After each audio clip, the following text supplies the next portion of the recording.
We now know that many of the major social media companies hire individuals called attention engineers who borrow principles from Las Vegas casino gambling, among other places, to try to make these products as addictive as possible. That is the desired use case of these products, is that you use it in an addictive fashion because that maximizes the profit that can be extracted from your attention and data. It literally is a point now where I think we have created tools that are ripping apart the social fabric of how society works. That is truly where we are. The way the technologist Jaron Lanier puts it is that these companies offer you shiny treats in exchange for minutes of your attention and bytes of your personal data, which can then be packaged up and sold. What happened is that the attention economy and this race for attention got more and more competitive.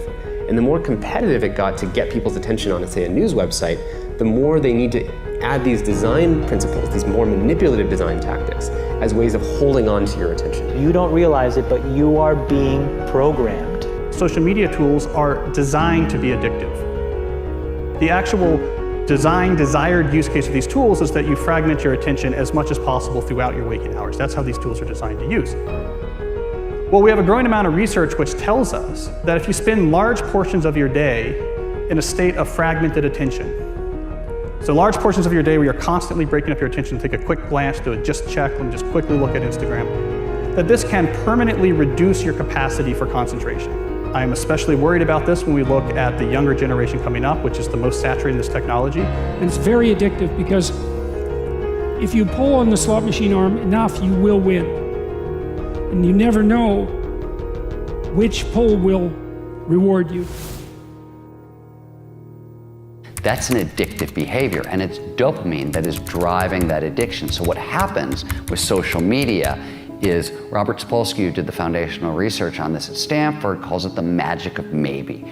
When you look at your phone and maybe there's a text there and maybe there's not, and you don't know, when it shows up, that high you get, that's dopamine. It's the magic of maybe. Maybe it'll be there, maybe it won't. When it shows up, you get a 400% spike in dopamine. That is roughly the same amount of dopamine as you're getting from cocaine. It's slightly less than an extremely addictive drug like cocaine. And that's what's happening. We really care what other people think of us. So for example, when you upload a new photo, a new profile photo of yourself on Facebook, that's a moment where our mind is very vulnerable to knowing what other people think of my new profile photo. And so when we get new likes on our profile photo, Facebook, knowing this, could actually message me and say, oh, you have new likes on your profile photo.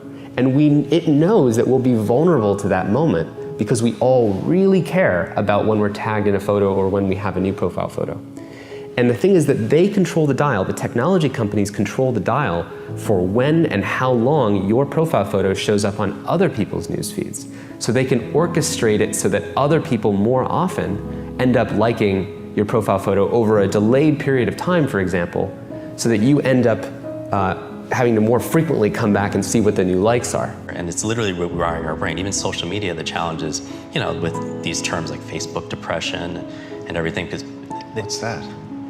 This is social media depression because whereas everyone's looking at their feed and they're comparing their lives to other people, their highlights of other people's lives. Wow. And there's actually less life satisfaction, more sadness, depression, and stuff like that. And it's interesting because if you think about things that routinely produce a lot of dopamine, alcohol, for example, there's a drinking age, right? We have a drinking age. The alcohol releases a whole lot of dopamine. It makes you feel really, really good. We say, okay, you can have that, but you've got to wait. You've got to be 21 years old. We don't do that with social media.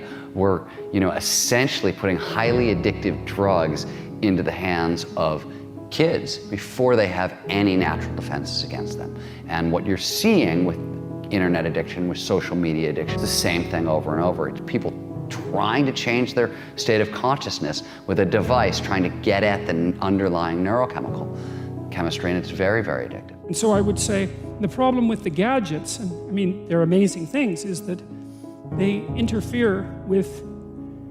proximately interfere with medium to long-term goals, I would say. And so I think the first thing you have to do to bring them under control is figure out what it is that their use is interfering with. It has to be something important. So you think, well, I want to do something important. What is that? Oh, it could be personal. Maybe you want to have a relationship, you want to get married, you want to have kids, you want to have a career that's meaningful, you want to have a life, you want to have an Abrahamic adventure and be the father of nations, let's say. Well, you can't be ratting away on your cell phone and doing that. And so I think part of it is to set your sights high and make a plan and figure out who you could be and see if obsessive utilization of smartphone fits into that vision of nobility. And it will partly, because they're unbelievably powerful communication devices, but so often it's for lack of something better to do, and it also interferes. Imagine like when you take that to the extreme, where bad actors can now manipulate large swaths of people to do anything you want.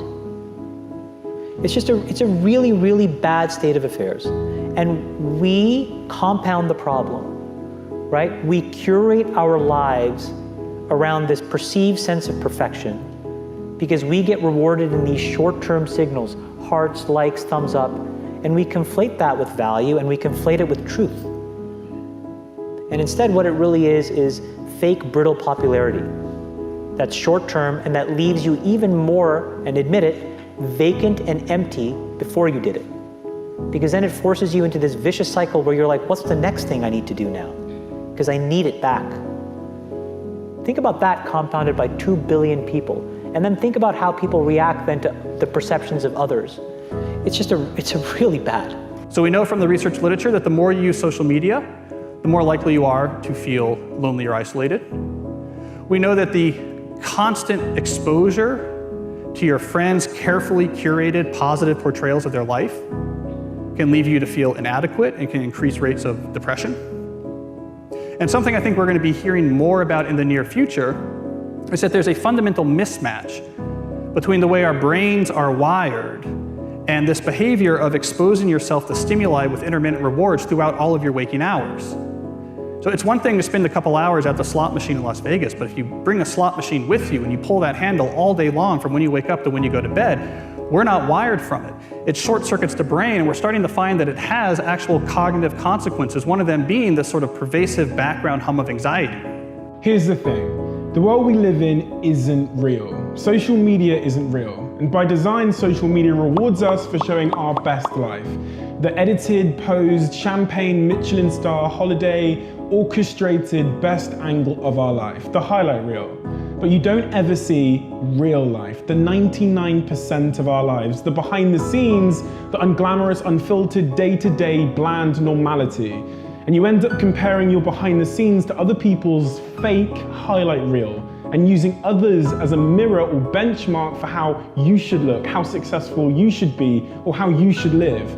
These fake comparisons will only serve to make you feel inadequate and inferior to something that isn't even real.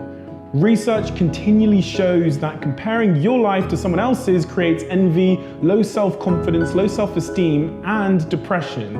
You compare yourself to other people every single day, consciously or subconsciously, and no matter what I say, you're not going to stop because comparing one thing to another is a natural human thing to do. Whether we want to admit it or not, a big reason why anything has value is because there's something worse or better to compare it to. Think about it. An old brick of a mobile phone with a big aerial is only considered amazing in a world before the smartphone. The horse and carriage is only considered a phenomenal mode of transport until the car comes along. The answer isn't to stop making comparisons, because unfortunately we can't control that. But you have to change the object of your comparison. From someone else to yourself. You have to measure yourself against yourself. And by doing this, you start at a base point where you consider yourself to be perfectly fine exactly how you are. But it also is the most effective, motivating, and healthy way to work to improve yourself. You'll become your happiest self when you stop putting pressure on yourself to be more like someone else, and when you start comparing real to real. We are in a really bad state of affairs right now, in my opinion. It is eroding the core foundations of how people behave by and between each other. And I don't have a good solution. You know, my solution is I just don't use these tools anymore.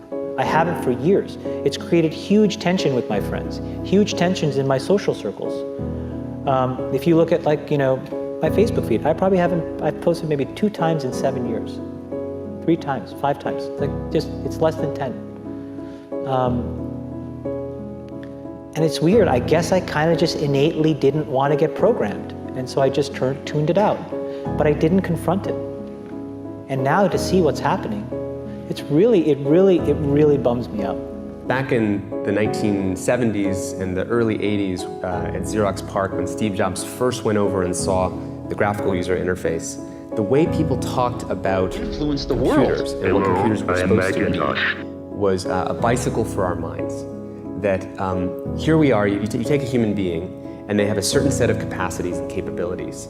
And then you give them a bicycle, and they can go to all these new distances. They're empowered to go to these brand new places and to do these new things, to have these new capacities. And that's always been the philosophy of people who make technologies. How do we create bicycles for our minds to do and empower us to feel and access more? Now, when the first iPhone was introduced, it was also the philosophy of these technologies. How do we empower people to do something more? And in those days, it wasn't manipulative because there was no competition for attention. Photoshop wasn't trying to maximize how much attention it took from you. It didn't measure its success that way. And the internet overall had been in the very beginning not designed to maximize attention. It was just putting things out there, creating these message boards. It wasn't designed with this whole persuasive psychology that emerged later. If you feed the beast, that beast will destroy you. If you push back on it, we have a chance to control it and rein it in. And it is a point in time where people need to hard break from some of these tools and the things that you rely on.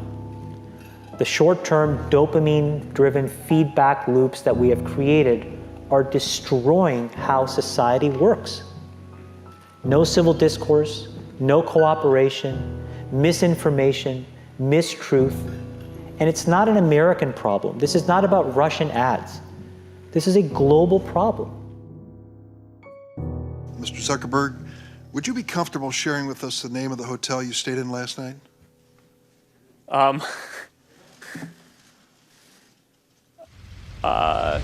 No.